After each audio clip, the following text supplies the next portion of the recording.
So, good morning, everyone.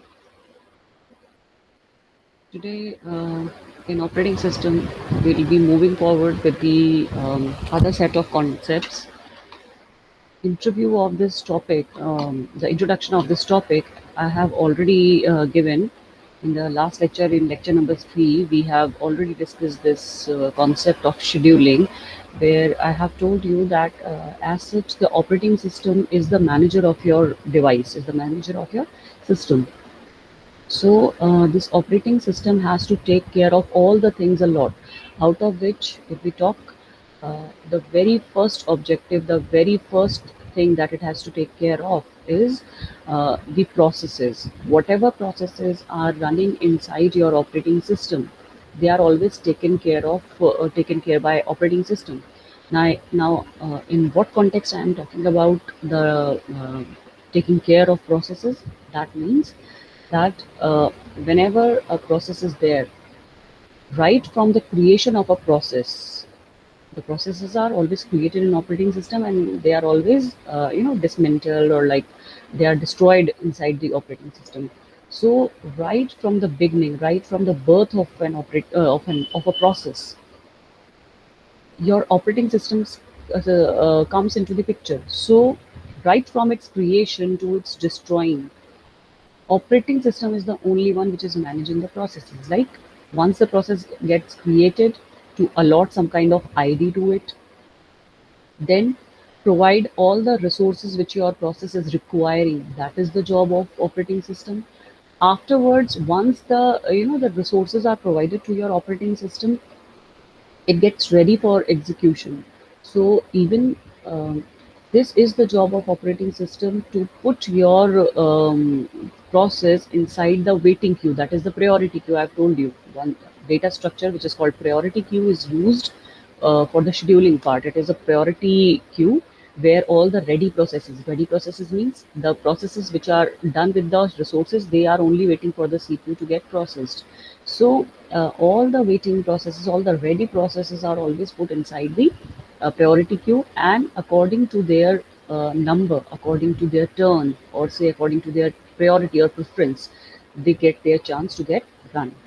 So all these things are managed and controlled by your operating system.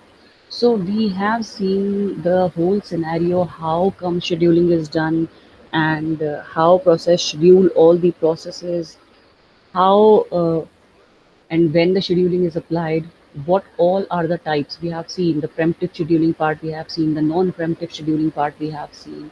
So all these things we have taken care of in lecture number 3. Now we are coming over to lecture number 4, where we are specifically discussing the algorithms that are based on scheduling, or that are used by your operating system to actually implement, to really implement these schedulings over your waiting processes. So today we'll be understanding few of the very famous scheduling algorithms which are used by operating system. And one by one, we'll be taking up each and every algorithm, and by that time, I'm going to tell you that whether a particular algorithm is belonging to preemptive algorithm, or is it belonging to non-preemptive algorithm. Preemptive means where uh, you can forcefully stop a running process, so that a higher priority process can run at that time. Basically, at this particular in this particular scenario, interrupts are generated. Interrupts means higher priority task is coming, it is stopping or pausing a running task for a while, and then it runs first. After that, whenever the higher priority task get completely executed, then only the previously running task can take over. So this is preemption. Preemption means forcefully stopping somebody from running. Similarly, the second category, as I told you, is non-preemptive scheduling, where there could be a case that even if a high priority task comes in, it is not allowed to run until and unless a already running process gets its job completed. So that is non-preemptive scheduling. So it depends that whether a particular algorithm is allowing higher priority tasks to interrupt in between, or it is not. So we'll gradually see, one by one, we'll see that what all are the algorithms and where preemption is allowed and where it is not allowed. So let us just quickly see the algorithms part. So these are the algorithms that we are going to cover up today. These are three algorithms which are commonly used by our operating system. So the very first algorithm, and it is very common, very popular one. You might have heard its name very commonly. This is FCFS, that is first come, first served. Even this, name is coinciding with that the queue part in data structures. The queues are sometimes known to be this first come, first served, because um, as and when a data comes, it is served first. Whether you want to have deletions or whether you have to perform some kind of operations over them, whatever you do, it will always be implemented on the first come data. So by that, concept, this concept of scheduling algorithm has evolved, which is called first come, first serve. Second algorithm that we are going to see is called shortest job first. Obviously, by the name, you can infer what it is telling. But okay, later on we'll see the whole concept that how it is working, and every time we'll be seeing it with the help of an example. We'll be understanding practically that how these algorithms are running, right? Then the third algorithm we'll see is a priority scheduling. Then the fourth algorithm is round robin. Round robin scheduling is again one of the very common algorithm, and various version of this round robin scheduling is prevailing right now in operating system. It could be waiting round robin, it could be weighted round robin. So there are a lot many versions of round robin scheduling which is going on, because it has got its own buzz, it has got its own concept, a very nice process it has got. So we'll discuss it later on. Round robin scheduling. It is a different kind of, a very different pinch of concept which is there. Then we have the fifth algorithm, which is called multi-level queue scheduling. As you can see, multi-level, there may be different levels that are implemented inside this queue. So this is one, and the last one that we are going to see is multi-level feedback queue scheduling algorithm.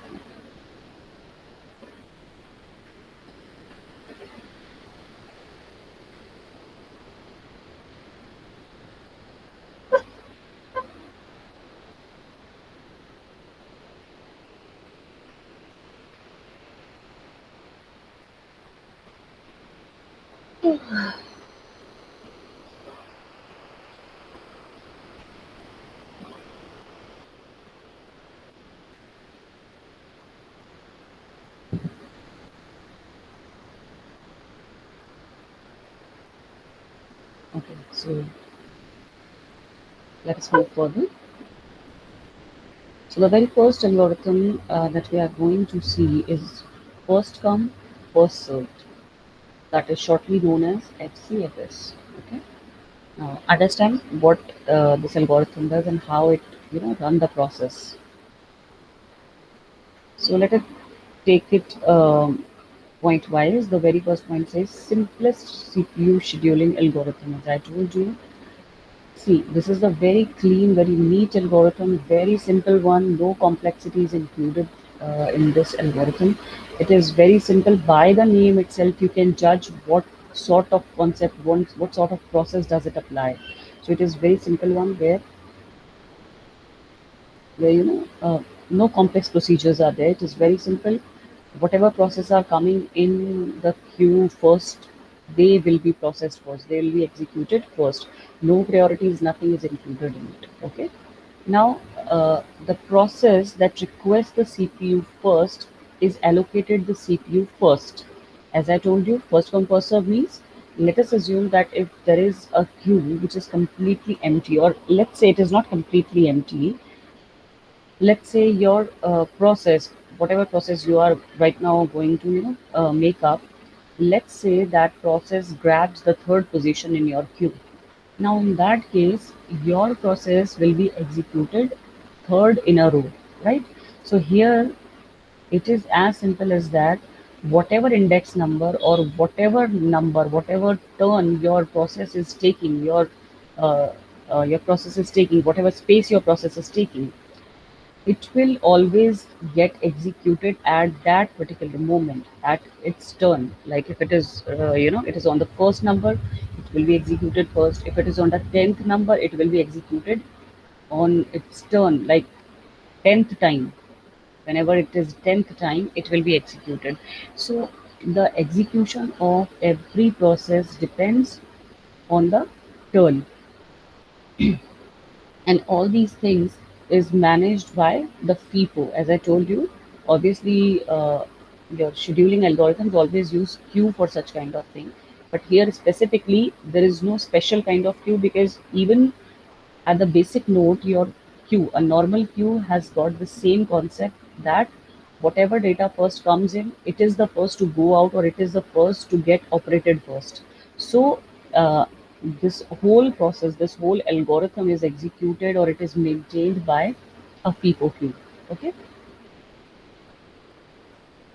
Next, if you say the positive point, if we say the positive point, the merit part of this, the advantage of this first come first served scheduling is, it is very simple to write and understand.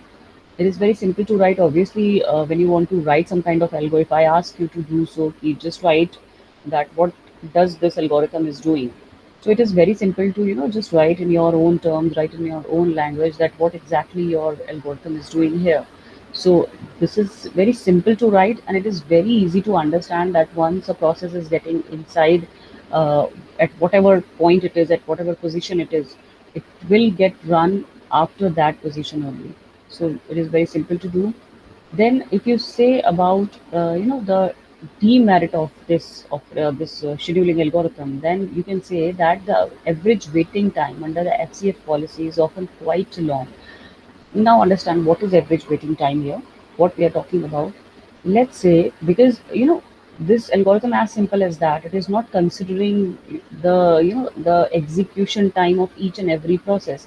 Maybe it could be a thing like, let us assume that my recent process is on position number 5. Let's say my recent process which I want to get executed is on fifth position, and before that there are four processes who have got different running time, different execution time. So let's say the very first process is of 20 minutes, the second process is of 30 minutes, the third process is of, let's say, 10 minutes, the fourth process is of 15 minutes, and my fifth process then gets the chance to run. So see, there could be a possibility. Let's say my fifth process, the process that I'm talking about, my process is just it is in need of only 2 minutes. Let's say it will need only 2 minutes to execute. Now just assume this thing, that out of the five processes that I've recently told you, the minimum execution time is of fifth process. So as such, if we think logically, this process should be executed first, because it is taking just a minimal time, just of 2 minutes, in comparison to other four algorithms where one is taking 20, one is 25, one is 30, one is 15. So this should be given preference, but no. In first come first serve, we serve the simplicity part. That is why we don't consider that what execution time a particular process has. So this is the major disadvantage, that uh, the smallest running algorithm is a smallest running process has to wait so long. So just imagine how long your simple 2 minutes process has to wait for its turn to get executed. Because once, first of all, that 25-minute process will run, that 20 minutes process will run, then afterwards 30 minutes process will run, then 15 minutes process will run, round about 15 minutes, 1 hour 15 minutes, it has to wait. So it is just a huge time. You cannot, even 1 hour 15 minutes is too much for a human being. Just understand, for a very quick serving systems, for a very very fast and speedy systems, how long it would be to wait for 1 hour and 15 minutes. So this is not done at all. That is where the major drawback of this first come first serve occurs. So this is the problem with first come first serve, that the waiting time, the average waiting time, if you just add up all the waiting times of all the processes and divided by the total number of processes inside that particular queue, it comes out to be very long, which is not acceptable by algorithm, by any operating system. This is the reason that first come first serve processes, or let's say this algorithm is used very rare. Why very rare? Because of this average waiting time problem it has got. So I hope the very simple process is clear to you. Now let us just quickly come over to the part of the implementation or the example, and let us understand it by that. Now see. Now the example says, suppose that the process arrive in order P1, P2, and P3 with the respective computation time 24, 3, and 3. Okay. Now what it is saying, let's say here you can see the complete bar. Okay. Now this is a Gantt chart. In operating system, whenever you want to show the running of some processes, we always do it using a special chart that you see here, a bar chart sort of thing. Horizontal bar is there, which is divided in some portions. This particular picture, this particular chart, type of chart is called Gantt chart in operating system. And whenever you want to show some kind of implementation of the process, you always use such kind of Gantt charts, right? So here we are assuming that our processes are coming in the order P1, P2, and P3. Like the very first process that is coming inside the ready queue is P1, then P2 is coming, and afterwards P3 is coming. So it is coming in that order. And what is the computation time? What is the execution time one process is requiring? So here it is, P1. P1 will require total 24, let's say seconds, if we count the units in seconds. So then we can say that P1 is taking 24 seconds. Then afterwards is P2. P2 will take 3 seconds, and again P3 will take 3 seconds. So before going further, let us just think upon the disadvantage of the process here only. You are understanding? Just see. P2 and P3 processes are only requiring 3 seconds of their time to get executed, while P1 will take 24 seconds. So, logically, P2 and P3 should be executed first because they won't take that much of time, and P1 don't have to wait for that much long in comparison to P2 and P3. P2 and P3 have to wait for P2 has to wait for 24 seconds to get executed, and P3 has to wait for 24 plus 3 seconds. That means 27 seconds it has to wait to get executed. And if we do, in a different manner, we let P2 and P3 execute first. If we do so, P1 has to only wait for 6 seconds. So, logically, if we think about, this is far away the most eligible solution that we can apply over a given set of processes. But no, because it is first come first serve algorithm, and it does not involve such kind of scenario where it used to consider the execution time of processes. That is why we are bound to execute them as and when they are coming. So let us see what is happening here. See, we are calculating waiting times of each and every process. So here, when we talk about P1, P1 is not waiting for a single moment. Why? Because it is the first one to occur in the scheduling queue. So as and when it is coming, it will get executed. So it has got no process to wait. It has got no waiting time, right? Now, second one, we talk about P2 process. It has to wait for 24 seconds. Why 24 seconds? Because P1 is taking complete 24 seconds. So once P1 get executed at 24th second, after then only P2 will get its time. So total 24 seconds your P2 has to wait. Then there comes P3. So P3 has to wait. How come you will calculate? 24 seconds for P1 plus 3 seconds for P2. So that counts to be uh, total 27. So this is for P3, right?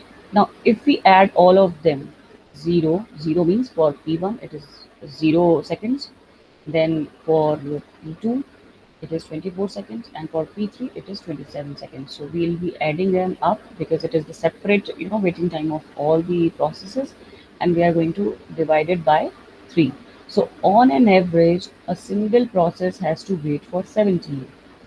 We have thought of the alternative um, arrangement of this also, where I told you that if we allow P2 and P3 to get executed first, in that case, this average waiting time could have been reduced to too much. Like I told you that only 6 seconds your P1 has to wait. So just think upon it.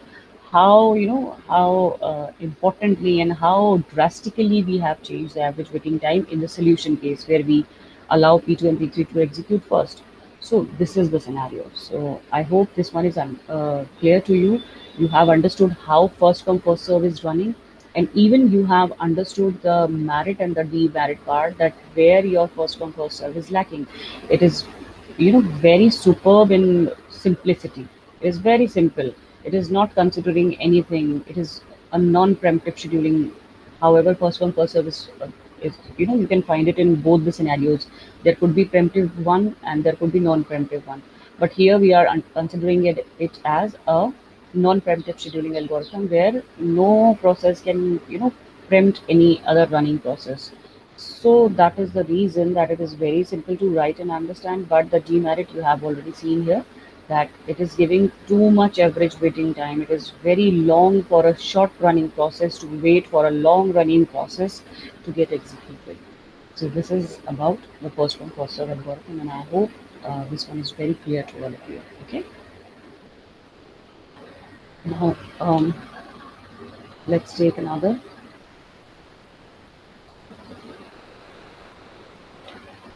This is the alternative solution that I was talking about. That if we allow P2 and P3 to execute first, like P2 first, P3 first, and then P1, then we can reduce the waiting time. So just understand and see how we can do that. So see, P2's waiting time, it is zero. Obviously, once it gets executed, once it enters the queue first, it will be executed first. So there will be no waiting time for your P2. Then after execution of P2, the P3 process comes in picture. So P3 has to wait for only 3 seconds, right? Again, when we talk about P1, it will take 3 seconds for P2 and 3 seconds for P3. So in total, it has to wait for 6 seconds. So if now we calculate the average waiting time, it will be for P2 it is zero because it doesn't have to wait for a second only. Then it is 3 seconds for P3, and then lastly it is 6 seconds for P1. So if you all add them up all and you divide it by 3, because total number of processes are 3, you'll get only 3 seconds. Just imagine. In the last slide, I'll show you. In the last slide, the average, you see this last, the average waiting time for this FCFS normal running is 17 seconds. But if we change it according to the execution time scenario, it will only take average waiting time of 3 seconds. Just see a huge difference of 14 seconds. In operating system, a second matters a lot. This is the demerit that we have seen. I hope this one is very clear to all of you. Now we'll move further to see the next set of algorithms.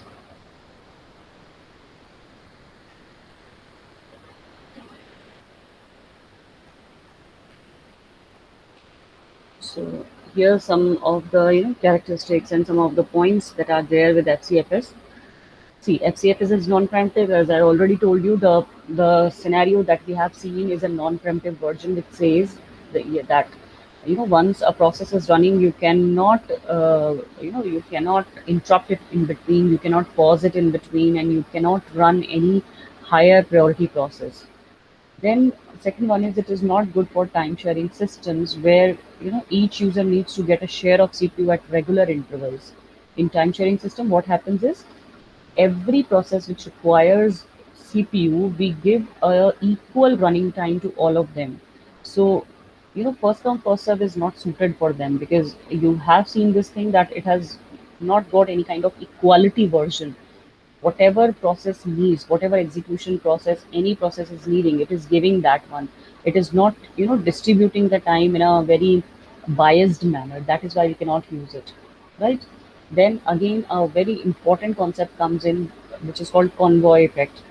So convoy effect simply means that the processes with less execution time have to wait a lot for execution, because the processes which have got very long waiting, long execution time, they are running first. So first come first serve has to go through convoy effect very commonly, because there's always a case that the other processes which are running, they are of higher execution time in comparison to the ones which are waiting. So convoy effect is very common in it. Then the demerit is that it lowers the CPU and device utilization, which should not be, as I told you, that CPU should be utilized 100%. So this is one case. Then input output bound processing complete their burst and enter ready queue. Input output devices sits idle. Okay, so these are very common things that we have already seen in first come first serve algorithm.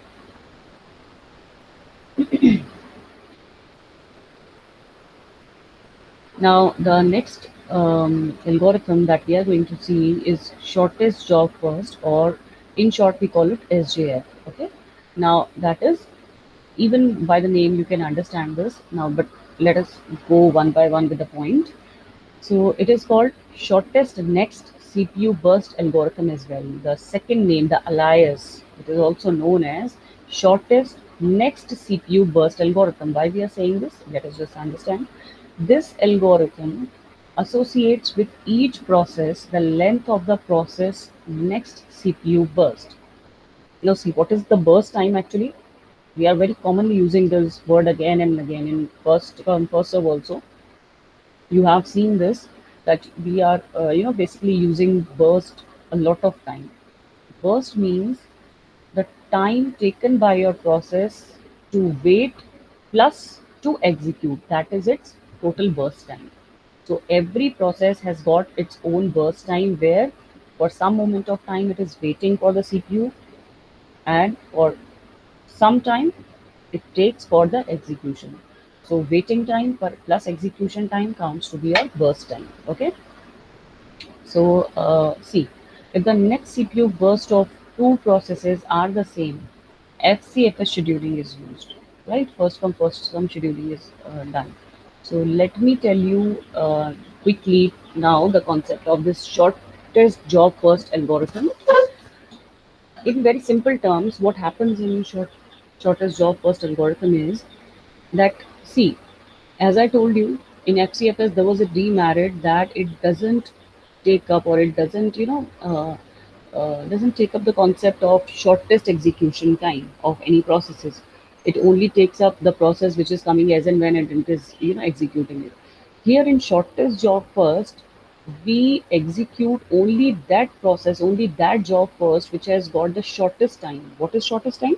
The shortest burst time. That means the process which is taking very less time in execution, that will be the one to execute first. Like in the last example, we have seen the process one was of 24 seconds, second was of 3, third was of 3. So by naturally, by default, in shortest job first algorithm, P2 and P3 process will run first, because they have got the shortest execution time in comparison to others like P1. So P2 will be executed first, P3 will be executed second, and third will be the P1 part. So this is the work of shortest job algorithm, that it sorts your all the processes, whatever process are coming inside your ready queue, they are sorted on the basis of their execution. Like whichever process has got the lowest execution time, that will be the one to get executed first. So this is the work of shortest job first, and we have seen that it will impact, it will create an impact on the average waiting time. We have already seen this thing, that how drastically it has reduced the average waiting time. So this is the thing that we want, because it will make our CPU very utilized, very efficient in working. So this is the one. Now the very important concept about shortest job first algorithm is that it can run in both the versions of uh, scheduling algorithms. Both the versions, by that I mean, it can be taken up in terms of preemptive scheduling algorithm, or it could be non-preemptive version. In preemptive version, preemption is allowed. Preemption means forcefully stopping a running process. If a higher priority task comes in, let's say that the currently running process is taking total 5 seconds, right? Now let us just assume that a process breaks into the queue which is only requiring 1 second to get executed. Now in such kind of scenario, your 5 minute process will be interrupted. It will be paused for a while, and the chance of CPU utilization will be given to the newly coming process which is only requiring 1 second. So first that process will get executed, that 1 second process will be executed. After that, again, from where you have left your 5 seconds process, it will be resumed thereafter. So that is preemption. And even non-preemptive version of this algorithm is also there, where it doesn't allow to interrupt any running process in between. That is non-preemptive version. So both these version can be there with SJF. If it it is totally the concept of the designer of the operating system, that um, what kind of technique it is providing. Is it providing preemption or it is providing non-preemption? So this is the case. So two schemes where you can see, one is the non-preemptive one. Once the CPU is given to the process, it cannot be preemptive until completes its CPU burst. Obviously, once a process gets into the CPU, until it gets done, until it gets executed, its time, the CPU time, is not given to any other process. So this is first case. Then the second one is the preemptive part, where preemption is allowed. So if a new process arrives with CPU burst length less than the remaining time of the current execution process, it gets preempted. So this scheme is known as the shortest remaining time first algorithm. So preemptive version of this shortest job algorithm. Preemptive version is specifically has got its name, which is called shortest remaining time first algorithm. Then we have the next point, which is called SJF is optimal in nature. Optimal is, see, I've told you already, optimality means it is giving out you the best result.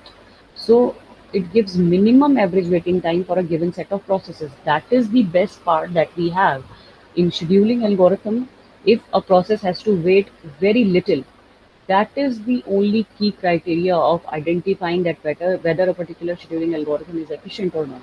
So on the basis of this, you can only judge that whether this a particular algorithm, a particular scheduling algorithm is good or not. So this is the case that we can, or this is the parameter that we can judge that yes, the shortest job algorithm is very very efficient one, because its average waiting time is very less. So this is the case. Now understand it with the help of one example. Now suppose that the processes arrive in the order. Again, we have four processes.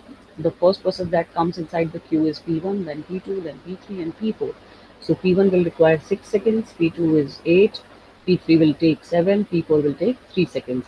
So these are the execution times that a particular process will be taking. So let us just quickly calculate that how much average waiting time your whole queue will take up.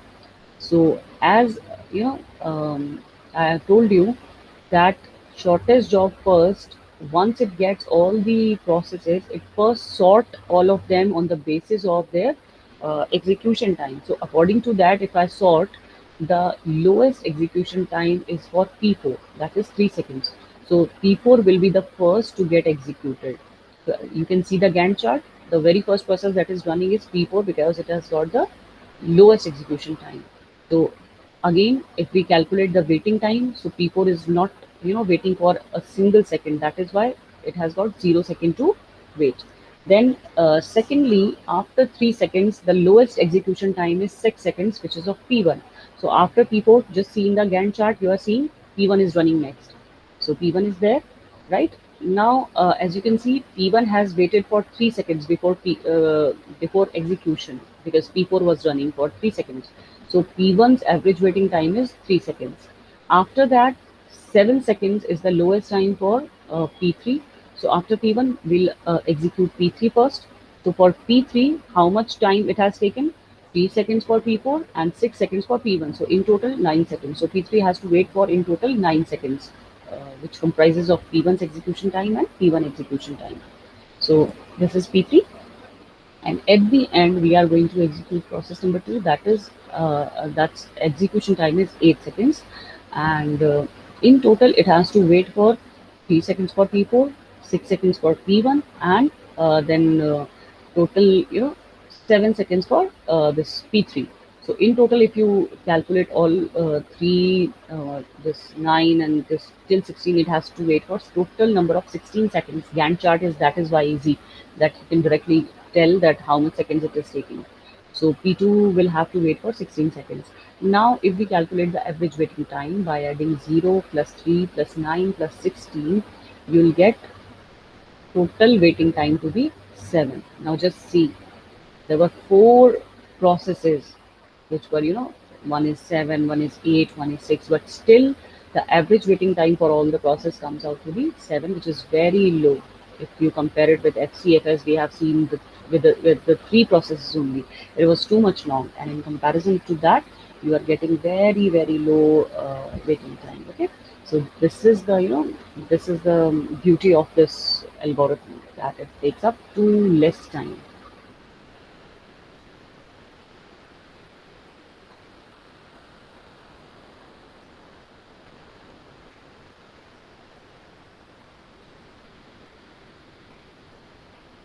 Again, next example is given.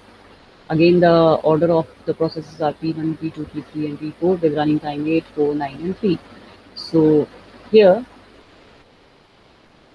what they have done is, let's say, they are considering it as, uh, you know, this particular example is taking care of the preemption or preemptive version of the algorithm. The last example we have seen of SJF is was of this non-preemptive version where no preemption is allowed, but here we are considering preemption. Okay, so first of all, let's say that we are considering the same order. Let's say the P4 process hasn't arrived.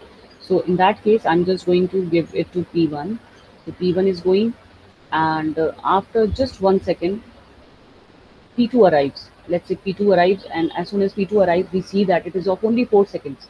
So we need to preempt our process P1 because it will take 8 seconds. So I'm going to forcibly stop this P1 and I'm going to run P2. So P2 will be running for all 4 seconds.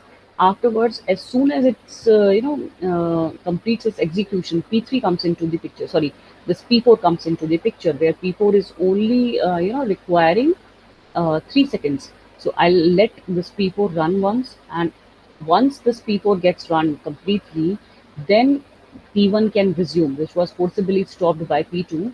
Then P1 will get its time for 7 seconds because it required a total number of 8 seconds, and firstly it ran only for 1 second. So for the remaining of 7 seconds, P1 will run, and afterwards P3 will be running. So now if you calculate the waiting time, like for P4, it is not taking any time. As soon as it's come inside the queue, it will get executed. So for P4, it is 0 seconds. For P2, if you talk about P2 is waiting for just the P2 is waiting for here it is waiting for only 1 second. Then if you talk about P3, P3 is waiting for too long. For 9 seconds, it is waiting for get execution. And then if you talk about P2, it is for 16 seconds, right? So if you now get it total, this one is done wrongly. You can do it by yourself. You can wait according. You can just calculate the waiting time accordingly, as and when you are seeing. So it will be 0 seconds for P4. It will be see, P1 has run for 1 second. That was not waiting part, but yes, then it has waited for 10 seconds. So 10 second can be the one part. For P1, it is 10 seconds. For P2, it is 1 second. That is 11. And for P3, it is 17 seconds. So add them up and divide them by 4. You'll get the average waiting time. Even this is can be considerable. Now let us move to the next part, which is priority scheduling. Now this is third type of scheduling algorithm, and as you can see the name of this scheduling algorithm, you can judge by yourself that what kind of scheduling algorithm it is. Obviously, it will be considering some kind of concept of priority. So let us just quickly understand what is priority scheduling. So a priority scheduling, what do we do? Every process which is coming inside the waiting queue is given a priority number. It is given an integer number. A priority is given to them. Like let's say go to a particular line and you get tokens according to the priorities. This is the same thing that we are doing in priority scheduling. Every process which is coming inside the waiting queue is getting some kind of a priority number which is associated with the process. So once you get it, now the CPU is allocated to the process with the highest priority. So whichever process has got the highest priority, and now this highest priority can be in terms of execution, can be in terms of the work assigned to the process, the emergency of the process, the priority, the preference of the process. It can be any parameter. So CPU is allocated to the process with the highest priority. Whichever process has got the smallest integer number, it has got the highest priority. Like say there are two processes P1 and P2. If P1 has got priority 5 and P2 has got priority 3, then P2 will be the highest preferred process because it has got the lowest integer number. So remind you again that uh, any process which is having the smallest integer, it will be considered for the execution first. Again, let's if you check about the third point, it can be a preemptive version. Preemptive means, again, I told you, where forcibly you can stop any process running, and it can have a non-preemptive version as well, where you are not allowing any process to break in at any moment of time. So it can have as likely to SJF. It is also got both the versions. You can take any of them. Now SJF is a priority scheduling where priority is predicted, right? So a priority scheduling SJF can be considered as a type of priority scheduling where you consider priorities first according to the execution time. So it is kind of priority scheduling algorithm. Then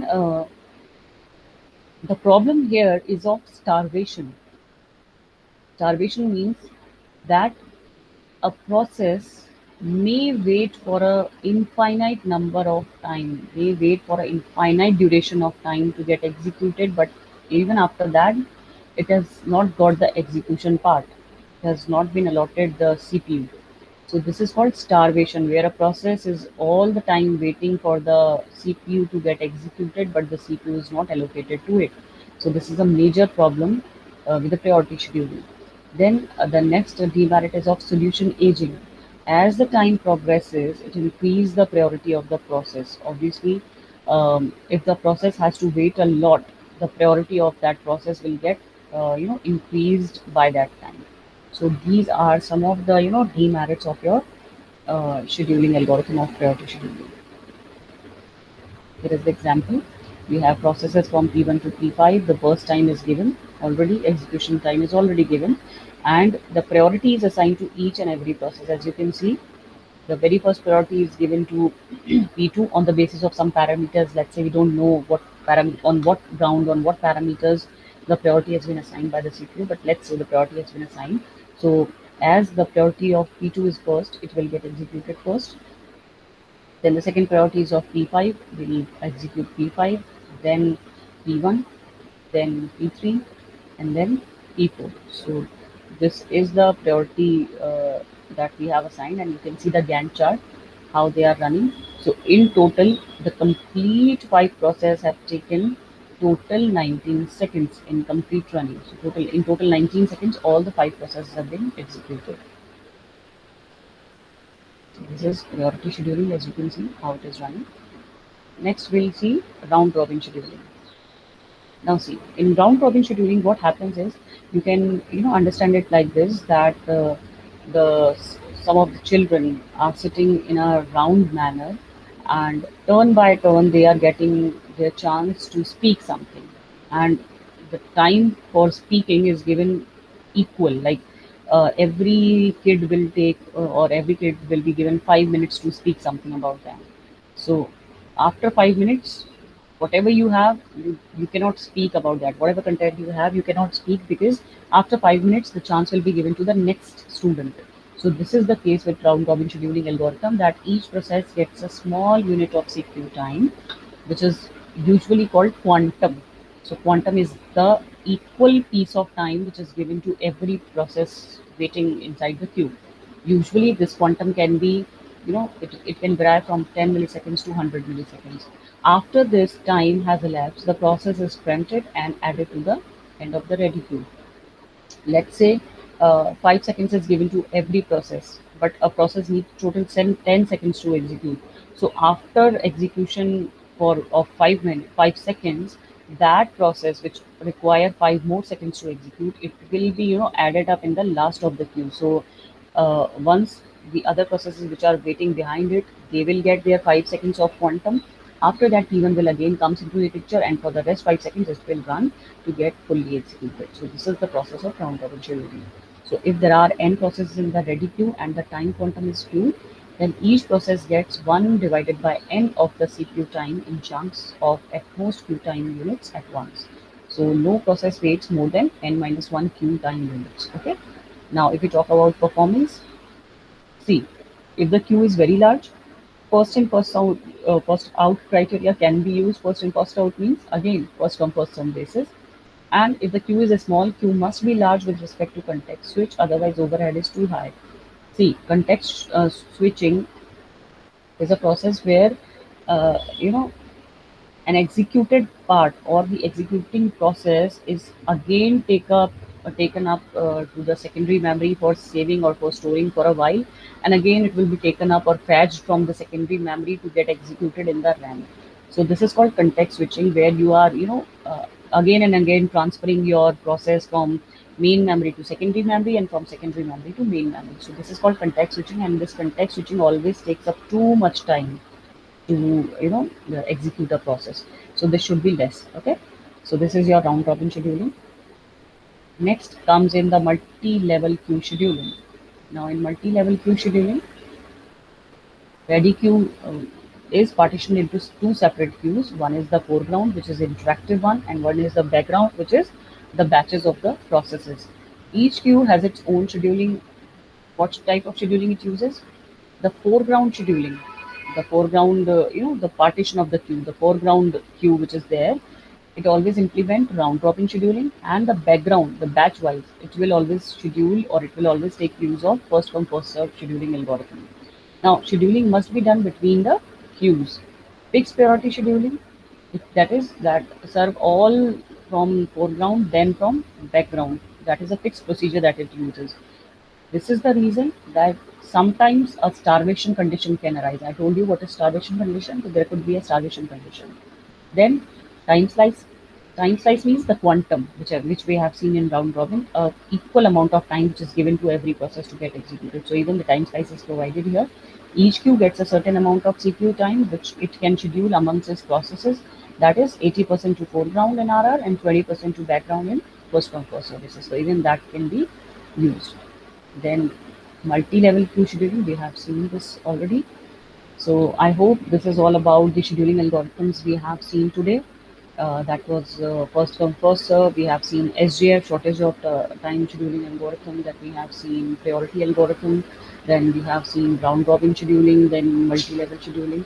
So these are all the types of scheduling that we have seen, and I hope this all these things are very clear to you. Now let us come over to this MCQ part.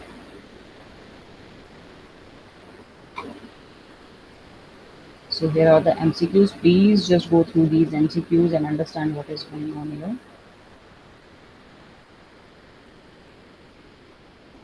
Now, the algorithms are, the scheduling algorithms can be preemptive, can be non-preemptive. So you can decide by your own what should be the answer. Then second one is, which of the following process is process scheduling algorithm? So what do you think? FCFS, SJN, RR. SJN is shortest job algorithm. RR is round robin. FCFS is first come first serve. What do you think? Are all of them scheduling algorithms? Yes, we have seen all these things. So you can decide by your own. Now, third question asks you, which of the following algorithms work on priority? Is it non-preemptive? Is it preemptive? Or both works on priority? You have to decide by your own.